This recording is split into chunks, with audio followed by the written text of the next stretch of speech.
नमस्कार सर्वांना. श्री स्वामी समर्थ. आपल्या घरातील लहान मुलांचे मन संस्कारक्षम होण्यासाठी स्वामींची नित्य उपासना आणि तीही अगदी छोट्या प्रमाणात करायलाच हवी. ही उपासना कशी केली पाहिजे आणि आपल्या लहान मुलांना स्वामींच्या मंदिरामध्ये का घेऊन जावे याची माहिती आजच्या व्हिडिओमध्ये बघणार आहोत. श्री स्वामी समर्थ महाराज हे आपले सर्वांचेच गुरु असल्यामुळे लहान मुलांनी सुद्धा रोज स्वामींचे स्मरण केले पाहिजे. लहान मुलांनी आपल्या अभ्यासाबरोबरच स्वामींची उपासना कशी करावी. लहान मुलांचे मन हे एका जागी स्थिर नसते, अतिशय चंचल असते. काही मुले खोडकर, हट्टीही असतात. आपल्या मुलांची बुद्धी ही तीक्ष्ण आणि त्यांचे मन स्थिर होण्यासाठी त्यांना स्वामींची छोटीशी का होईना पण उपासना नक्की करायला लावावी. आपल्या मुलांना रोज सकाळी उठल्यावर आंघोळ केल्यानंतर, संध्याकाळी दिवे लागणीच्या वेळेला, रात्री झोपताना स्वामींच्या फोटोला मनापासून नमस्कार करण्याची सवय लावावी. घरातील लहान मुलांनी स्वामींचे आणि घरातील वडीलधाऱ्या लोकांचे आशीर्वाद घ्यावेत, म्हणजे त्यांचा दिवसही चांगला जाईल. जेव्हा पण तुम्ही पूजा करता तेव्हा जर तुम्हाला शक्य असेल तर आपल्या लहान मुलांनाही सोबत घेऊन बसावे आणि त्यांनाही महाराजांचे श्री स्वामी समर्थ हे नामस्मरण 5 वेळा, 7 वेळा किंवा 11 वेळा तरी करण्यास लावावे. लहान मुलांनी अभ्यास करण्यापूर्वी डोळे मिटून स्वामींचे ध्यान करून मग अभ्यास करण्यास सुरुवात करावी. याने त्यांचा अभ्यासही खूप चांगला होईल आणि स्वामी मन स्थिर करतील. त्यामुळे रात्री झोप अतिशय शांत लागेल आणि आपल्या मुलांची बुद्धी तीक्ष्ण होईल. लहान मुलांनी महाराजांची कोणती प्रार्थना करावी तर लहान मुलांनी म्हणावे की स्वामी मला चांगली बुद्धी द्या, आरोग्य द्या, चांगला आणि खूप अभ्यास करण्याची शक्ती द्या. मला नम्र, आज्ञाधारक आणि दयाळू बनवा. माझ्याकडून सर्वांची सेवा घडू देत. सर्वांना सुखी ठेवा, सर्वांचे कल्याण करा आणि मला सदैव तुम्ही आशीर्वाद द्या. सुरुवातीला ही प्रार्थना मुलांना करता येणार नाही. अशा वेळेला त्यांच्या पालकांनी आपल्या मुलांना ती प्रार्थना शिकवावी. लहान मुलांनी अभ्यास हा केलाच पाहिजे, त्याला काही दुसरा पर्याय नाही. पण स्वामींची अशी छोटी उपासना केल्यामुळे स्वामी नक्कीच आपल्या मुलांना आयुष्यामध्ये पुढे जाण्यासाठी मदत करतील, आशीर्वाद देतील. स्वामींच्या चरित्रामधून बरेचसे शिकण्यासारखे असे आहे. स्वामींच्या उपदेशाला मुलांनी जर लहान वयात आत्मसात केले तर त्यांचे जीवन हे आदर्श आणि पवित्र बनू शकेल. आपल्या मुलांना स्वामींच्या मंदिरामध्ये का घेऊन जावे. पालकांनी आपल्या मुलांना मंदिरामध्ये घेऊन जाण्याची सवय लावावी. दर गुरुवारी किंवा पौर्णिमेला स्वामींच्या मंदिरात घेऊन जावे. त्यांना स्वामींची सेवा कशी करायची हे समजले पाहिजे.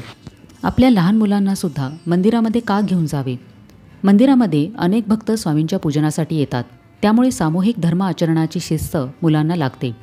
मंदिरामध्ये अनेक भक्त मनोभावे स्वामींचे नामस्मरण करत असतात, जप करत असतात. त्यामुळे मुलांना सुद्धा नामस्मरणाचे, जपाचे महत्त्व कळते आणि त्यांच्यामध्ये सुद्धा नामस्मरणाची आवड निर्माण होईल. स्वामींच्या मंदिरामध्ये अनेक भक्त रांगेमध्ये उभे राहून आरामामध्ये शिस्तीत स्वामींचे दर्शन घेत असतात. विशेषतः प्रत्येक मंदिरामध्ये गुरुवारी गर्दी असते. त्यामुळे मुलांमध्ये रांगेत उभे राहून स्वामींचे दर्शन घेताना संयम येतो, शिस्त लागते. मंदिरातील शुद्ध लहरी आपल्या मुलांना मिळतील. अनेक स्वामी भक्त अतिशय आत्मीयतेने प्रत्येक मंदिरामध्ये स्वामींची उपासना करत असतात. त्यामुळे मुलांमध्ये सुद्धा स्वामी उपासनेची गोडी निर्माण होईल, स्वामींबद्दल प्रेम उत्पन्न होईल. मंदिरामधील भक्तिभावाकडे मुलांचे लक्ष असते. त्यामुळे स्वामींच्या सेवेचे अनुकरण करायला मुले शिकतात. प्रत्येक स्वामींच्या मठामध्ये स्वच्छता असते. निर्माल्य वेळोवेळी काढले जाते. पादुकांवरील फुले काढली जातात. स्वामींना कोणी फुले, हार अर्पण करतात, कोणी नारळ अर्पण करतात, तर कोणी गोड पदार्थ अर्पण करतात. भक्तजन स्वामींचे दर्शन घेताना स्वामींना सर्वप्रथम त्रिवार मुजरा करतात. मंदिरामध्ये औदुंबराची प्रदक्षिणा केली जाते. त्यामुळे स्वामींची सेवा कशी करावी याची पद्धत मुलांना समजते. तसेच देवघरामध्ये स्वच्छता कशी ठेवावी याचीही आवड किंवा सवय मुलांना लागते. मुलांना पालकांनी नियमित मंदिरामध्ये नेल्यास त्यांना निश्चित चांगले वळण लागेल आणि आपली मुले स्वामी कृपेने गुणी होतील. आपल्या मुलांना शाळेला, कॉलेजला सुट्टी पडली की मुलांना घेऊन बाहेरगावी जातो. अशा वेळेला आपण अक्कलकोटला वर्षातून एकदा तरी स्वामींच्या दर्शनाला आपल्या लहान मुलांना घेऊन जायला हवे.